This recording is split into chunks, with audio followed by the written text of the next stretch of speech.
Bismillahirrahmanirrahim. Assalamualaikum warahmatullahi wabarakatuh. Berjumpa lagi dengan saya di mata kuliah Komunikasi Bisnis. Pada pertemuan kali ini, saya ingin membahas terkait bab kedua dalam komunikasi bisnis, yaitu komunikasi antar pribadi.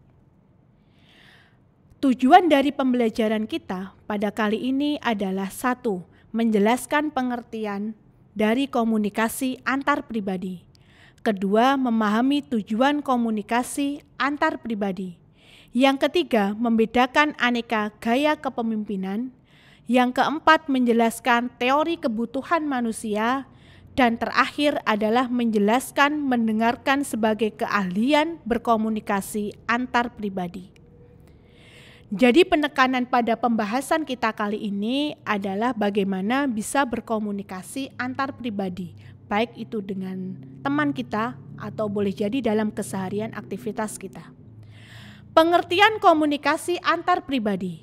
Komunikasi antar pribadi atau sering disebut interpersonal komunikasi adalah komunikasi yang dilakukan antar seseorang dengan orang lain dalam suatu masyarakat atau organisasi, baik itu organisasi bisnis atau non-bisnis, dengan menggunakan media komunikasi tertentu dan bahasa yang mudah difahami. Seperti yang pembahasan kita di depan, jadi dengan menggunakan bahasa yang mudah difahami. Dari definisi di atas tadi, ada 4 hal penting yang bisa kita ambil, yang bisa kita perhatikan. Yang pertama adalah komunikasi itu dilakukan oleh 2 orang atau lebih. Yang kedua, bagaimana dalam komunikasi itu menggunakan media tertentu. Boleh jadi lewat telepon, lewat internet, ataupun lewat apapun dengan media yang kita punya. Yang ketiga, bahasa yang digunakan itu bersifat informal atau tidak baku.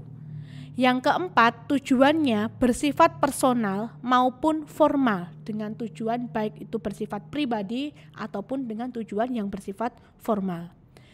Selanjutnya di sini adalah saya ingin menggambarkan proses komunikasi antar pribadi dalam organisasi atau perusahaan. Kita bisa melihat, kita contohkan adalah manajer pemasaran. Di sana komunikasi yang dilakukan adalah dengan karyawan atau staf-staf di bawahnya. Atau boleh jadi direktur, pemimpin utama, memiliki beberapa bawahan yaitu manajer di beberapa divisi, manajer pemasaran, manajer keuangan, manajer produksi. Kemudian dari manajer itu punya bawahan lagi yaitu staf-staf di bawahnya sesuai dengan bidang-bidang yang ditekuninya atau sesuai bidang yang diterapkan di perusahaan tersebut. Poin yang selanjutnya, apa sih tujuan dari komunikasi antar pribadi? Ada beberapa hal. Yang pertama adalah kita itu ingin menyampaikan informasi, tersampaikan dengan baik informasi yang kita maksud. Yang kedua adalah berbagi pengalaman. Jadi boleh jadi dari komunikasi antar pribadi ini kita bisa sharing, kita bisa bertukar pikiran, ide, gagasan. Itu tujuan yang kedua. Yang ketiga, tujuan dari komunikasi antar pribadi adalah menumbuhkan simpati. Keempat, melakukan kerjasama. Kelima, menceritakan kekecewaan atau kekesalan. Jadi bisa berkeluh kesah. Dan keenam, menumbuhkan motivasi. Nah, ini yang kita harapkan yang terakhir. Bagaimana dari kita berkeluh kesah, bagaimana dari kita bertukar pengalaman, kita memiliki ide apa dan sebagainya, ada sebuah motivasi yang kita dapatkan dari proses komunikasi antar pribadi tersebut. Selanjutnya adalah gaya kepemimpinan. Gaya kepemimpinan adalah suatu cara bagaimana kita bisa mempengaruhi, bagaimana kita bisa mengarahkan, bisa memotivasi, mengendalikan bawahan kita dalam menyelesaikan tugas-tugas atau pekerjaannya. Di sini kita mengenal ada teori X dan teori Z. Douglas di sini mengemukakan teori X dan Y yang didasarkan tentang berbagai asumsi karyawan atau pegawai serta bagaimana cara memotivasi mereka. Karena ketika kita melihat, nggak mungkin setiap orang itu kita semangat terus, pasti ada saatnya kita down.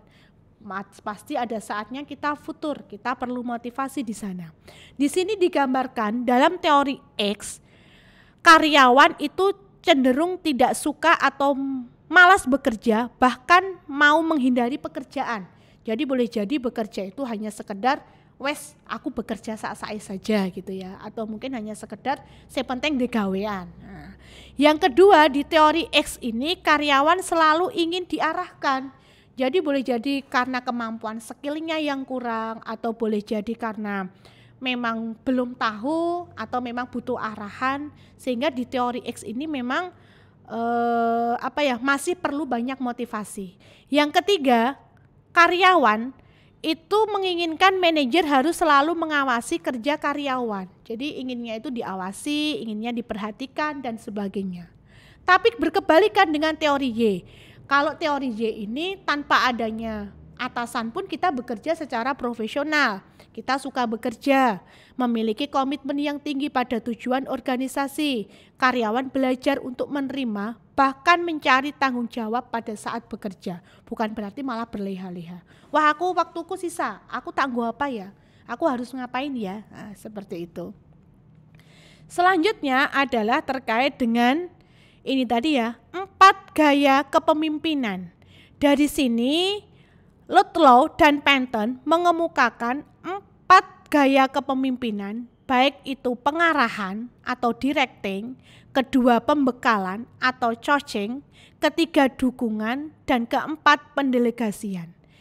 Jadi dalam komunikasi dua arah ini tadi ya, dalam kita belajar teori X dan Y itu tadi, kita bisa simpulkan bahwasannya teori X itu lebih cenderung komunikasi itu satu arah, sedangkan yang kedua komunikasi yang dilakukan Y itu adalah komunikasi dua arah, baik itu antara atasan dengan bawahan, sehingga ada semangat, ada motivasi, ada gairah untuk bekerja. Seperti itu. Selanjutnya adalah terkait dengan, saya ingin membahas terkait dengan kebutuhan manusia. Kita tahu kebutuhan manusia itu sangat banyak sekali, mulai kita bangun tidur sampai kita tidur lagi. Di sini menurut Abraham Maslow ada 5 hal yang berkaitan dengan kebutuhan manusia. 1, kebutuhan psikologis, makan, minum, pakaian, rumah. Tentu saja teman-teman mahasiswa juga membutuhkan ini. Yang kedua, kebutuhan keamanan. Aman dari apa? Aman dari bahaya. Ketiga, kebutuhan sosial, yaitu kegiatan kemasyarakatan. Kita ikut arisan, kita ikut karang taruna dan sebagainya. Keempat, kebutuhan status. Kita itu perlu diakui dalam masyarakat. Yang kelima adalah kebutuhan aktualisasi diri. Bagaimana kita bisa mengaktualisasi diri kita dalam, ya kita punya apa, kita punya inovasi apa, kita aktualisasi. Kalau bisa juga akan menghasilkan sebuah income, menghasilkan sebuah uang. Ini adalah gambar segitiga terkait dengan kebutuhan manusia itu tadi. Selanjutnya adalah terkait dengan komponen teori 2 faktor. Pendekatan lain yang digunakan untuk mengetahui sumber motivasi seseorang dalam menyesuaikan suatu pekerjaan itu bisa jadi dipengaruhi oleh 2 faktor, yaitu faktor dissatisfiers dan faktor motivator. Jadi faktor ketidakpuasan atau dissatisfied faktor itu adalah di sini faktor yang mempertahankan atau menjaga tingkat motivasi kerja karyawan yang diberikan secara tepat. Jadi bagaimana faktor-faktor di sini saya gambarkan adalah faktor kesehatan.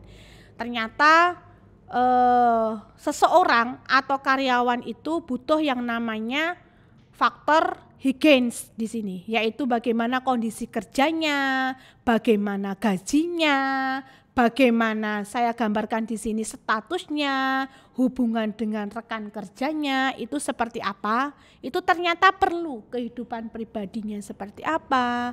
Lalu juga membutuhkan faktor motivator, nggak mungkin ketika kita bekerja itu tanpa adanya motivasi, sehingga kita juga butuh yang namanya pengakuan, tanggung jawab, prestasi.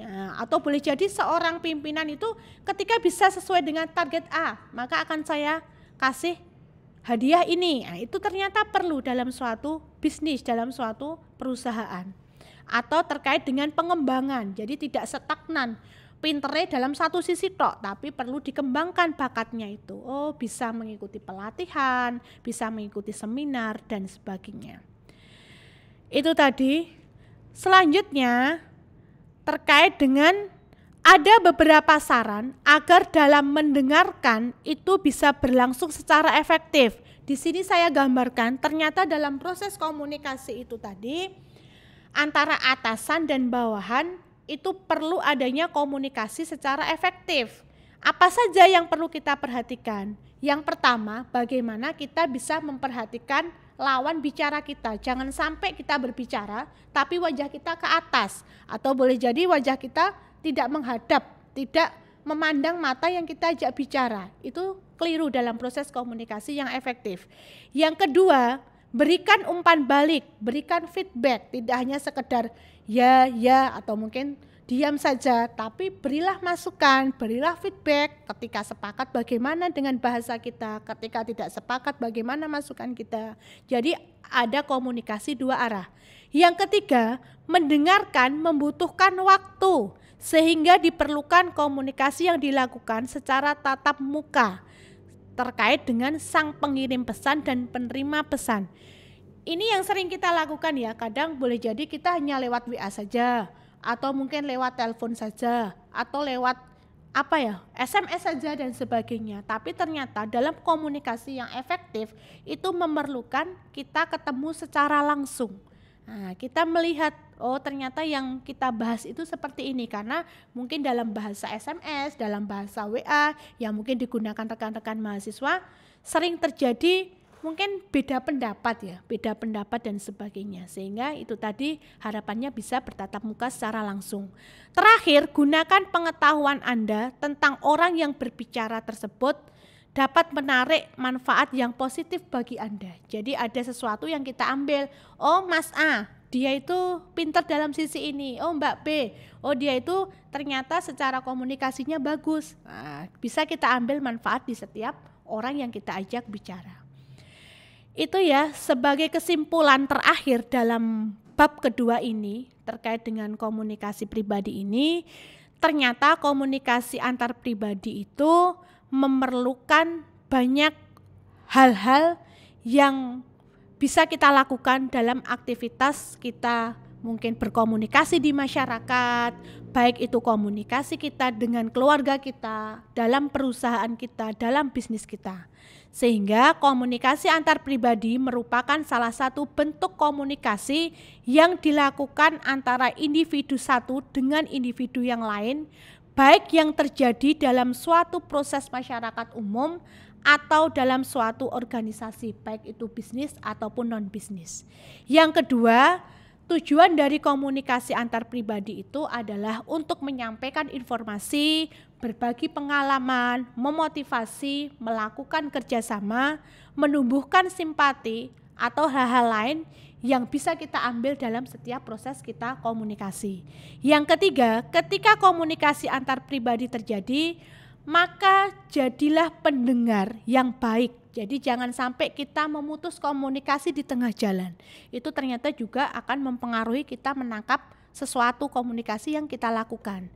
Jadilah pendengar, baru setelah dipersilahkan, silakan untuk mengasih feedback, silakan mengasih masukan, silakan mengasih argumen dan sebagainya.